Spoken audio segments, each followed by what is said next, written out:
चित्र का चोर है।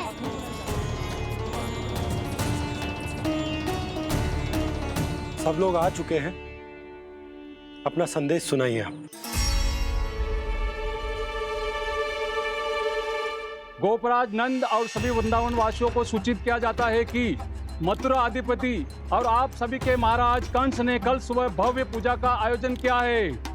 इसके लिए राज्य को वृंदावन के क्षेत्र के निकट यमुना नदी के मध्य में खिलने वाले 1 कोटि कमल के पुष्पों की आवश्यकता है।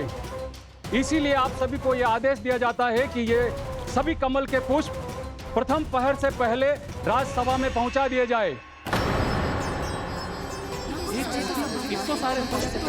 भी प्रथम पहर से पहले कैसे हो सकते हैं? यदि आप ऐसा करने में असफल रहे तो इसे राज आज्ञा का उल्लंघन माना जाएगा और राजद्रोह के आरोप में आप सभी को कड़े से कड़ा दंड दिया जाएगा। स्मरण रहे, यदि कल की पूजा में इन 1 कोटि कमल के पुष्पों का ना पहुंचने के कारण कोई व्यवधान आया तो समस्त वृंदावन वासियों को दोषी माना जाएगा और पूरे गांव को निवासियों सहित धूल में मिला दिया जाएगा। कल प्रथम पहर तक का ही समय है आप सबके पास।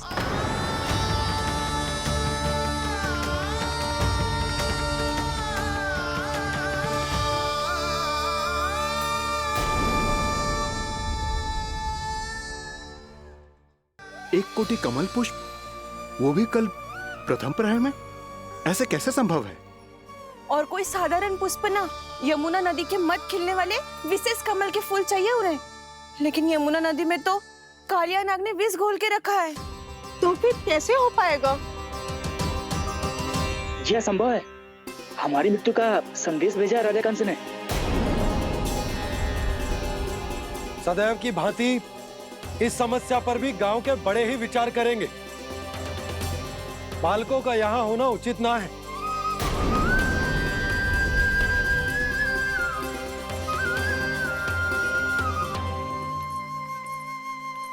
लल्ला, ले जे गेंद ले, जा अपने सखाओं के साथ खेल।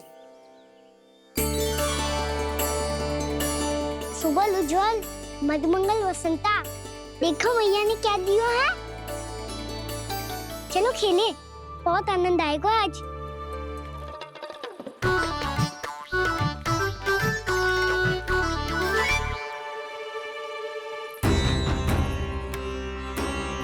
भानु, बंसी, जाओ और शीघ्र ही वो घेरे का कार्य समाप्त करो।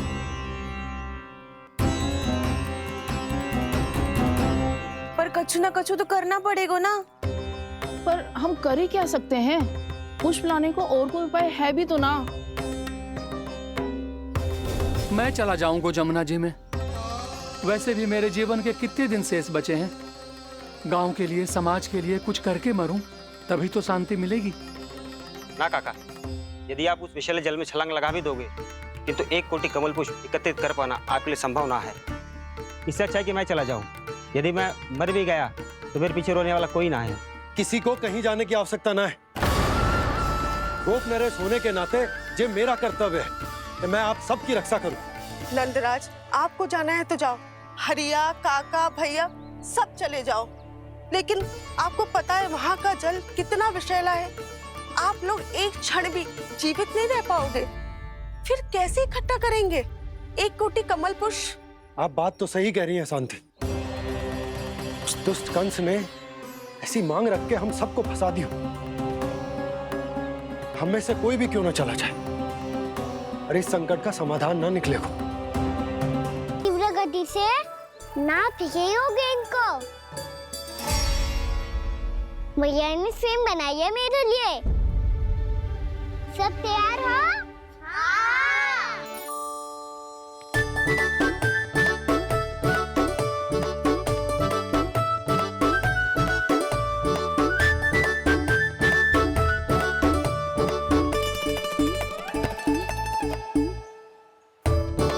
मुझे दो, मुझे दो।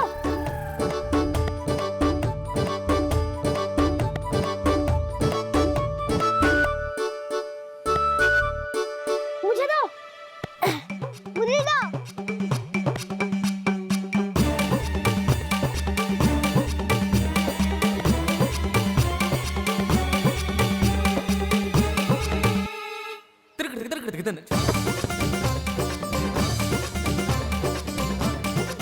कान्हा, इतनी धीरे से फेंकेगो तो कैसे आनंद आएगो?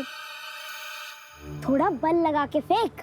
हाँ कान्हा, हम अभी बड़े हो गए हैं, तू अब भी छोटे बालकों की तरह फेंक रहा है।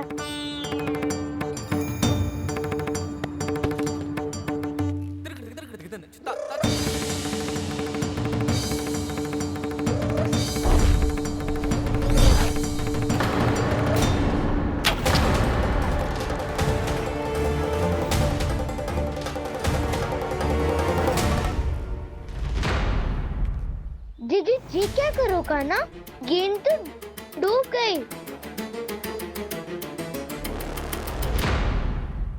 अच्छा, तो ये सब इसकी योजना का भाग था ताकि ये कालिया का सामना कर पाए। तुम सबने तो कही थी तीव्र गति से फेंको, देखो सिखवा दी ना मेरी गेम। मुझसे नदी में अब मुझे जाके लानी पड़ेगी। रुक जा कान्हा, रुक जा कान्हा। जी क्या बोल रहे थे कान्हा? इसमें तो बहुत संकट है। कोई भी संकट मेरी मैया का उपहार खुलने से बड़ा ना है। बहुत प्रेम से बना के उन्होंने दी थी। हे नारायण, कोई उपाय समझ में ना आ रहा है। मैया, हम कैसे करेंगे हम अपने गांव की रक्षा? कीड़े पड़ेंगे उस दुष्ट को। यदि उसके कारण किसी के प्राण चले गए तो कौन सा फल मिलेगा उसे इस पूजा का? तुम सही कह रही हो सुध। हमारे पास कोई और दूसरा विकल्प भी तो ना है। यदि हमने मथुरा की राज आज्ञा का पालन ना किया तो इसका दुष्परिणाम पूरे गांव को भुगतना पड़ेगा।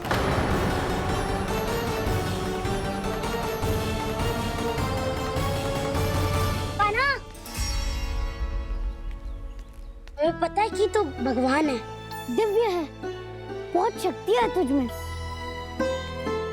पर फिर भी हम तुझे विषैले जल में ना जाने दे सकते।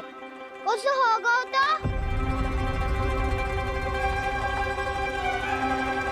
तुम सब इतनी हट कर रहे हो तो ठीक है, ना जाऊंगा। गेंद कहाँ गिरी है, कितनी दूर गई है, ये तो देख लूं, ताकि उसे बाहर निकालने का कोई उपाय ढूंढ पाऊं।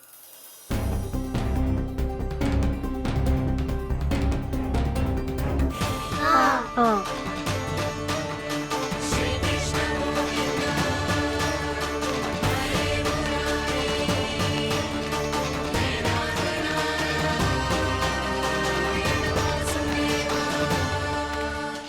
कान्हा की ये लीला तो समझ ही नहीं आ रही। पहले इसने देवश्री नारद को मथुरा जाकर कंस को भड़काने के लिए कहा, फिर स्वयं ही दुखी भी हो गया कि अब इसका रहस्य सबके सामने खुल जाएगा। और अभी स्वयं ही तो इसने कहा था कि गेंद बहुत महत्वपूर्ण है, फिर स्वयं ही उसे नदी के विषैले जल में फेंक दिया।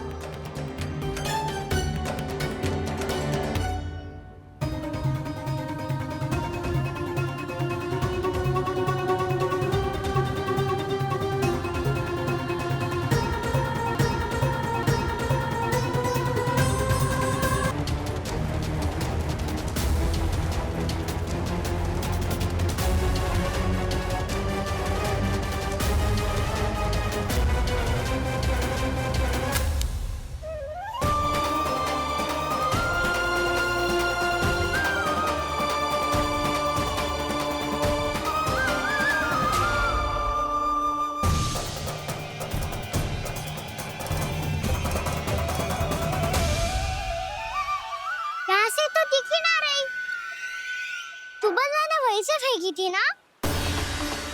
ना, वहाँ से फेंकी थी। कहाँ से?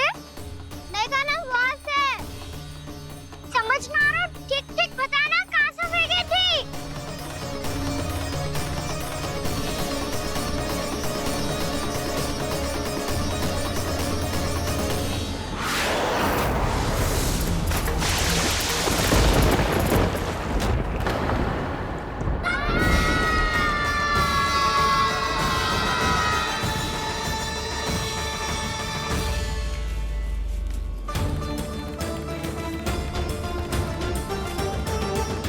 कालिया नाग के क्षेत्र में जाकर कोई भी जीवित वापस ना लौट सको है।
ये क्या किया वाना ने?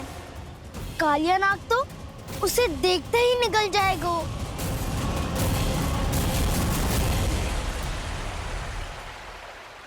तो आरंभ से अब तक सब कुछ उसकी लीला का ही भाग था।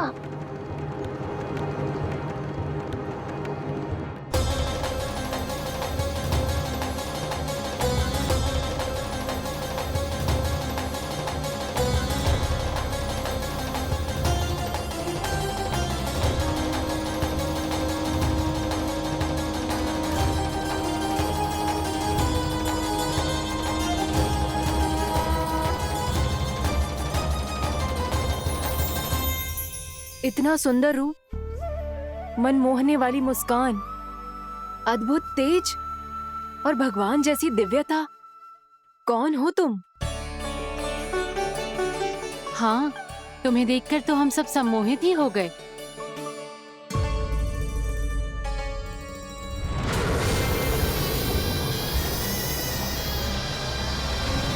तुम जो भी हो बालक, वापस लौट जाओ।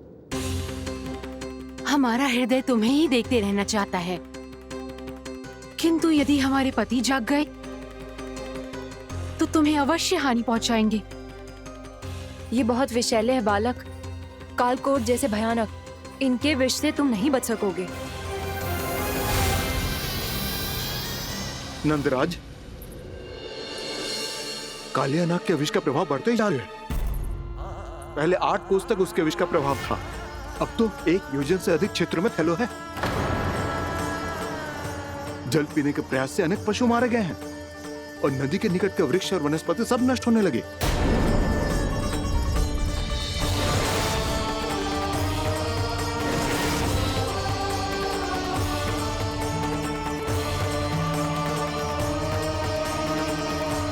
इनके विष की तीव्रता इतनी अधिक है बालक कि इनके संपर्क में आने वाले को तड़पने का भी अवसर नहीं मिलता।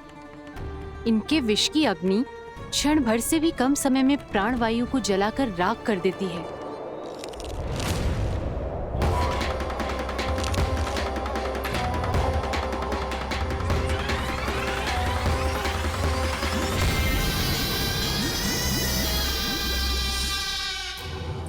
तब तो समस्या और भी गंभीर हो जाएगी। मैंने तो सुनो है कि कालिया नाग कम से कम 2 योजन लंबा है, सैकड़ों फन है उसके।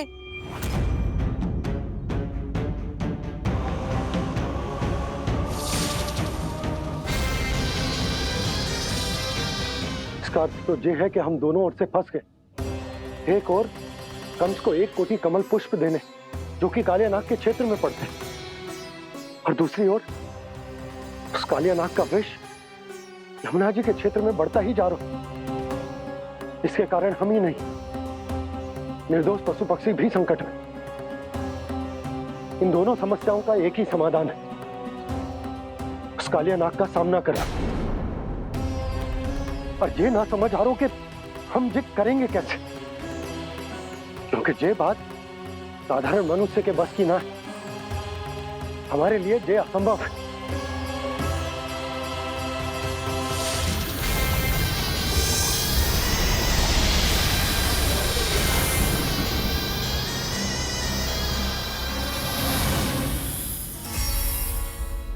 अब तो तुमने अपनी आंखों से भी देख लिया बालक, ये कितने विषैले हैं। नींद में भी विष उगलते हैं। इससे पहले कि तुम्हें कुछ हो जाए, चले जाओ यहाँ से, मान लो हमारी बात। आप सब मुझे जानती भी नहीं और फिर भी मेरी इतनी चिंता कर रही हैं आप। माँ की ममता भेदभाव नहीं जानती। तुम भी किसी के पुत्र हो और हम सब भी माँ हैं। एक माँ को हर बालक में अपनी ही संतान दिखाई देती है, इसलिए हम तुमसे विनती करते हैं, वापस चले जाओ, बचा लो अपने प्राण। मेरी चिंता मत कीजिए, मुझे कुछ नहीं होगा। होगा, अनर्थ होगा यदि ये उठ गए तो।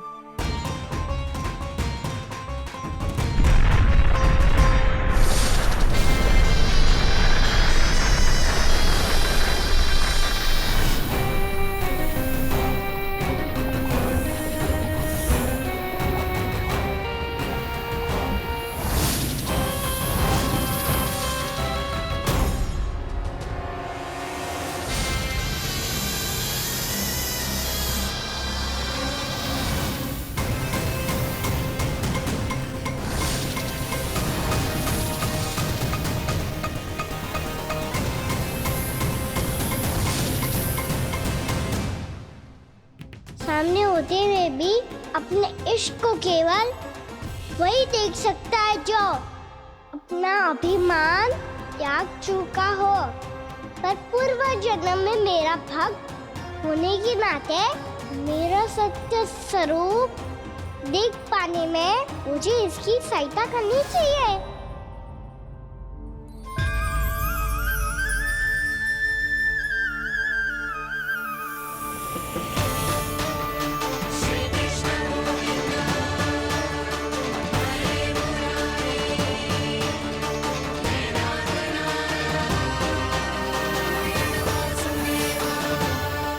देखो हमारा छोटा सा कान्हा कैसे डट के खड़ा हुआ है, इतने विशालकाय, इतने महाभयंकर सबके सामने।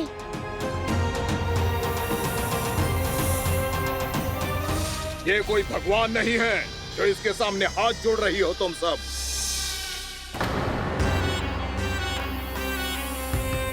एक सामान्य साधारण बालक है ये, जो ये तक नहीं जानता कि इसके सामने है इसका काल, कालिया। तू कौन है बालक? मेरे इतने निकट आकर भी तू जीवित कैसे है? मेरी नहीं, अपनी चिंता करो कालिया। बहुत मनमानी कर ली तुमने। अब बस मैं तुम्हें रोकना हूँ। अब बस मैं तुम्हें रोकना हूँ। मैं तुम्हें रोकना हूँ। बित्ते भर का है तू, मेरे विष के बारे में जानता ही क्या है? और कहता है मुझे रोकने आया है। किससे? किससे रोकना चाहता है तू मुझे? मुझे क्रोध दिलाने की भूल मत कर बालक। अपनी फुंकार से ही तेरी इस मुस्कुराहट को अंतिम मुस्कुराहट बना सकता हूं मैं। शीघ्र बता, कौन है तू और किसने भेजा है तुझे? तुम्हें आवाज भी है कि अपनी पुकारों से तुम कितना विष भूल चुके हो। पवित्र यमुना नदी को कितना दूषित कर दिया तुमने। और यही नहीं, तुम्हारे कारण निकट के जीव जंतुओं, वृक्ष, वनस्पतियों सबको हानि पहुंच रही है। तो क्या? मुझे उससे क्या? मुझे है। आपत्ति है मुझे तुम्हारी इस व्यवहार से, और इसीलिए तुम्हें यहाँ से जाना होगा।